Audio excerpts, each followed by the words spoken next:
안녕하세요. 88년생 직장입니다.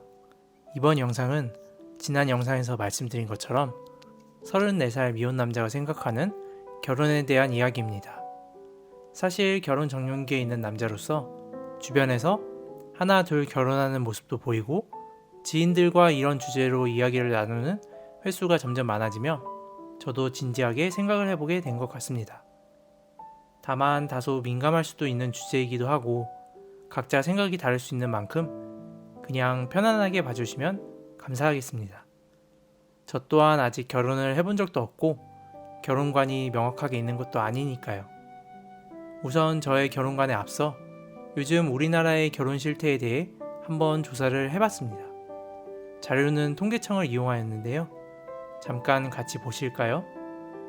이 자료의 출처는 한국청소년정책연구원에서 2017년부터 2020년까지 조사한 청년사회 경제실태 조사입니다. 아무래도 통계청 자료다 보니 다소 방대한 내용들을 담고 있었는데요. 그중 일부만 가져와 재편집한 자료입니다. 2017년을 보시면 결혼을 꼭 해야 한다고 답한 비율은 53.9%, 결혼을 할 필요가 없다고 답한 케이스는 5.3%입니다. 너무 많은 내용을 이야기하면 지루하니까 자료는 그냥 참고만 해주시고 다음 연도로 빠르게 넘어가겠습니다. 2018년에 결혼을 해야 한다고 답한 비율도 42.9%로 전년도 대비 11%나 급감을 했는데요. 아마 남녀 갈등이 심화되면서 이렇게 급하락을 한 게 아닐까 생각해 봅니다. 2019년에 결혼을 해야 한다고 답한 비율은 45.8%로 전년 대비 2.9% 다시 상승을 했고요. 결혼을 할 필요가 없다고 답한 비율은 6.2%로 다시 낮아졌습니다.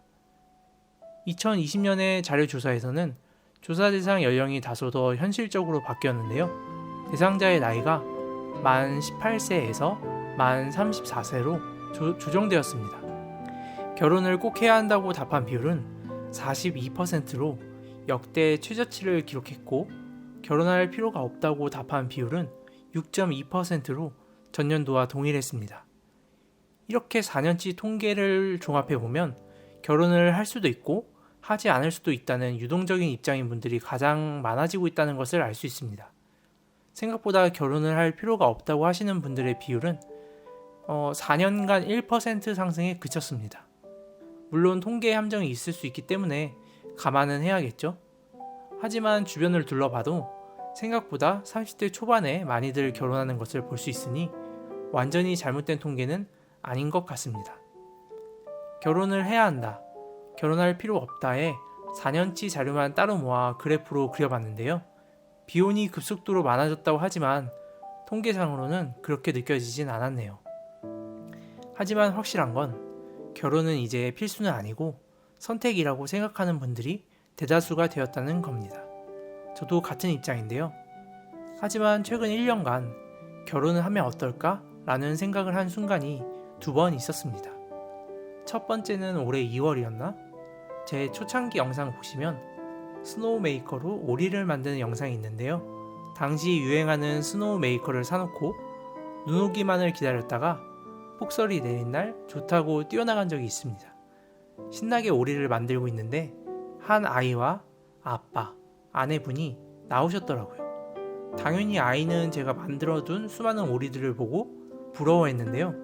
저는 화목해 보이는 그 가족이 순간적으로 부럽다는 생각이 들었습니다. 두 번째는 올해 6월 부동산 임장을 갔을 때였습니다. 세컨하우스 임장을 갔을 때였는데요. 금요일 저녁 시간에 방문을 했는데 거주하고 계신 분들이 신혼부부였습니다. 그리고 3살, 4살 정도로 보이는 아이가 있었는데요. 새 식구가 금요일 저녁을 맞아 거실에서 피자를 먹고 있는 모습이 정말 보기 좋았습니다. 뭔가 진짜 행복해 보이는 느낌? 그래서 내가 결혼을 하면 어떨까? 라는 생각도 해보게 되었고요. 그 후에 결혼정보회사에도 가본 것 같습니다. 결혼정보회사에 상담을 다녀온 적이 있는 저니까 당연히 결혼정보회사 자료도 찾아봤습니다. 그럼 같이 볼까요?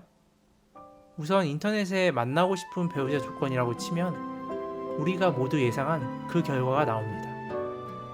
남자는 배우자로서 1위로 외모, 2위 성격, 3위 직업, 능력, 4위 가정환경을 꼽았고, 여자는 배우자 조건으로 1위로 경제력, 2위로 성격, 3위로 가정환경, 4위 외모를 뽑았습니다.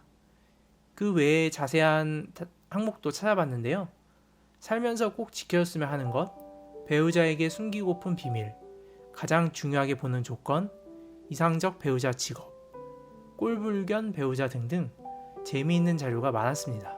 와, 이런 걸 보면 정말 결혼하기 쉽지 않은 게 다 이유가 있구나 싶습니다. 생각보다 보는 것도 많고 중요한 것도 많죠. 근데 배우자에게 숨기고픈 비밀 남자 1위가 첫사랑이라는 게 신기하네요. 말하면 안 되는 건가? 꼭 지켜줬으면 하는 부분에 남녀 공통으로 외모, 몸매, 위생, 청결을 꼽은 걸 보면 역시 결혼 이후에도 자기 관리는 필수인 것 같습니다. 매력적인 이성으로 보이려는 노력은 계속해야 원만한 결혼 생활이 이어지지 않을까 싶네요. 그 외에 남성은 신체적인 교감을, 여성은 대화와 같은 감정적인 교감을 결혼 생활의 필수 요건으로 뽑았네요. 그리고 꼴불견 배우자에 남성이 뽑은 1위가 경제관념 없는 여자인데요. 이 영상이 제 결혼관에 대해 말하는 것인 만큼 제 의견도 말하자면 매우 공감합니다. 회사 생활 6년차에 접어들며 느낀 게 의외로 사회생활을 하는데도 경제관념이 부족해 보이는 어른이 많다는 것입니다. 이건 여자뿐 아니라 남자분도 포함해서요. 그래서 저는 결혼하는 데 있어 경제관은 꼭 봐야 한다는 입장입니다. 두 번째가 모든 일에 부정적인 여자인데요. 이것도 공감합니다. 남녀 마찬가지라고 생각하는데요. 주변에 부정적인 사람이 있으면 에너지가 뺏긴다고 하죠. 요즘에는 이걸 감정 뱀파이어라고 부른다고 어디서 주워 들은 것 같긴 한데 정확하지는 않습니다. 배우자는 평생을 함께할 내 인생에서 가장 오랜 시간을 함께 보낼 사람인데 부정적인 사람은 절대 피하고 싶습니다. 자, 다음 자료부터는 결혼정보 업체에서 매년 조사 발표하고 있는 이상적 배우자의 조건 시리즈인데요. 2014년부터 2020년까지 조사된 내용입니다. 근데 이건 정말 이상적인 조건이기 때문에 보면 와 싶습니다. 나는 이상적인 신랑감이 맞나? 라는 생각도 들고요. 저런 사람이 흔치 않기 때문에 이상적인 거겠죠? 이건 그냥 참고하시라고 넣은 거기 때문에 빠르게 넘어가겠습니다. 제가 결정사에 가서 상담받았을 때 받았던 질문들도 위의 조건들과 크게 다르지 않았습니다. 보통 키나 연소득, 자산, 원하는 이성의 나이차, 학력, 직업, 부모님에 대한 질문 등등을 묻더라고요. 뭔가 작성표 같은 게 있는데 거기에 하나씩 기입될 때마다 기분이 묘하더라고요. 2014년부터 2020년까지의 이상적 배우자 조건을 훑어보면 크게 달라진 것 같지는 않네요. 이상적인 남편이 되려면 큰 키, 높은 연소득, 많은 자산, 4년대 졸, 공무원이나 공사와 같은 안정적 직장이 필요하다고 합니다. 갖춰야 할 중요한 사항은 성격, 경제력, 가치관, 가정환경이 필요해 보이고요. 이상적인 아내로는 성격, 외모, 가치관이 큰 차이 없이 매해 포함되네요. 여기까지 통계청과 결혼정보회사의 자료들을 살펴봤는데요. 여러분들은 어떻게 생각하시나요? 어떤 결혼관을 가지고 계신지, 어떤 이성과 결혼하고 싶으신지 댓글로 본인이 바라는 이성상을 공유하고 의견을 나누면 좋지 않을까 생각해 봅니다. 우선 저부터 말해보자면 저는 남중남고를 나왔고 연애를 25살 때 처음 시작했는데요. 그래서 뭐랄까 저와 같은 나이대의 남자들이 했을 20살의 연애를 25살 때 한 셈입니다. 그래서 조금 유치할 수 있는 데이트나 연애관을 25살 때 가졌었으니 지금도 친구들에 비해서는 다소 현실적인 조건보다는 연애관에 가까운 결혼관을 가지지 않았나 싶습니다.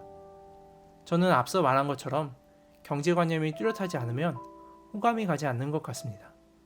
경제관념이 뚜렷하다는 게 재테크에 관심이 많고 계산적이어야 한다는 걸 의미하는 건 아닙니다. 비현실적인 경제관념을 가졌다든지 아니면 아예 경제관념이 없다면 연애도 같이 하기 쉽지 않은데 당연히 결혼을 할 배우자로는 맞지 않겠죠? 예를 들자면 월급을 받으면 다 쓴다든지 아니면 다 쓰고 부족해서 카드로 돌려막는 분들, 그 다음으로는 긍정적이고 밝은 성격을 가진 분이 좋습니다. 별거 아닌 거에도 즐거워하고 행복해하는 사람들이 가끔 있잖아요. 근데 그런 사람이 옆에 있으면 저도 그 영향을 받더라고요. 소소한 행복에 기뻐하고 별거 아닌 것에 감사할 줄 아는 사람. 저도 그런 사람이 되고자 노력하는 편인데 여자친구나 미래의 아내도 그렇다면 정말 좋겠죠? 그리고 가장 중요한 걸 빼먹었네요. 제가 가장 중요시하는 것 1위는 신뢰할 수 있는 사람입니다. 아무리 외적으로 뛰어나고 조건적으로 뛰어나도 신뢰할 수 없는 사람이라면 그게 다 무슨 소용일까요? 저도 25살 때부터 34살이 된 현재까지 몇 번의 연애를 해봤고 다수의 소개팅을 해봤는데요. 정말 다양한 사람들을 겪어본 것 같습니다. 그 중에 최악은 남자친구가 있는데도 소개팅에 나온 여성분이 계셨는데요. 그때 어찌나 황당하던지. 더 웃긴 건 제가 그걸 어쩌다가 알게 되었고 연락을 더 이상 하지 않은 채 흐지부지 되었는데 7개월인가 8개월 뒤에 다시 연락이 오셨습니다. 그때 좋은 감정이 있었으니 다시 한번 만나보고 싶다고 하셨는데 제가 그때 말했죠. 그때 남자친구 있는 상태로 소개팅에 나오셨다는 걸 제가 알게 되었다. 그렇기 때문에 이미 신뢰가 없는 상태니 만날 필요는 없는 것 같다고요. 이런 분도 계셨고 예전에 전 남자친구와 문제를 일으킨 경우 양다리, 제 기준에서의 바람등 등 이런 경험을 해보니 역시 상대에게 신뢰를 주지 못하는 이성은 무조건 걸러야 한다는 생각을 갖게 되었고 그래서 가장 중요한 요소는 평생 함께할 사람이라면 신뢰를 주는 사람이 제일이라는 생각이 들게 되었네요. 이건 부동의 1위 같습니다. 현재까지 경제관념, 밝고 긍정적인 성격, 신뢰를 주는 사람을 요소로 꼽았는데요. 사실 이성관계이다 보니 외모가 주는 매력도 분명 중요한 게 사실이라고 생각합니다. 배우자는 평생을 함께할 사이이기 때문에 누가 봐도 예쁜 외모는 아니더라도 제 눈에는 예뻐 보여야 하지 않을까요? 저는 누구나 갖고 있는 매력이 분명 있다고 생각합니다. 어떤 사람은 눈이 예쁘고 어떤 사람은 키가 크고 또 어떤 사람은 피부가 좋기도 하고 다 가진 사람도 물론 있겠지만 그래도 보통은 한두 가지 자신만의 장점이 있으니까요. 그런 한두 가지만의 장점이 있으면서 꾸준히 운동이나 식단 관리로 자신의 체중 관리를 하시는 분을 선호하는 것 같습니다. 물론 저도 30대 직장인 남자로서 조금만 관리를 하지 않으면 배가 나와 ET가 되는 것을 알고 있기 때문에 비현실적인 그런 기준을 가지고 있는 건 아니니까 오해는 안 하셨으면 좋겠네요. 그리고 식욕을 참는 게 얼마나 힘든지는 저도 잘 알고 있고 평생 노력해야 하는 부분이라고 생각하니까요. 그냥 이건 저의 기준입니다. 이번 영상을 만들며 주변 사람들에게 물어보기도 하고 통계청 자료, 결정사 자료, 인터넷 자료, 유튜버 분들의 이야기들을 참고하다 보니 참 결혼이라는 게 쉽지 않구나를 다시 한번 깨닫게 되는 것 같습니다. 다들 결혼을 하긴 하는데 저도 할 수 있을까요? 할 수 있다면 누구랑 언제 하게 될지 궁금하기도 하네요. 가만히 있으면 분명 못할 테니 저도 지금 바쁜 일들 끝나는 대로 여자친구 만들기에 올인을 해봐야겠습니다. 그래서 이번 가을과 크리스마스에는 커플 유튜버 분들처럼 데이트 브이로그를 올리고 싶네요. 혹시 영상을 보고 계신 솔로 구독자분들이 계시다면 다 같이 노력해서 솔로 탈출을 다 같이 했으면 좋겠네요. 그럼 매번 영상 봐주시는 구독자님들, 오늘 처음 오셔서 영상을 끝까지 봐주신 분들 모두 정말 감사드리고 즐거운 하루 되시기를 바랍니다. 그리고 댓글로 본인의 이성상을 공유해 주시면 서로 어떤 부분을 노력해야 하는지 참고가 되고 좋지 않을까요? 구독과 좋아요는 저에게 정말 큰 힘이 됩니다. 그럼 다음 영상에서 만나요.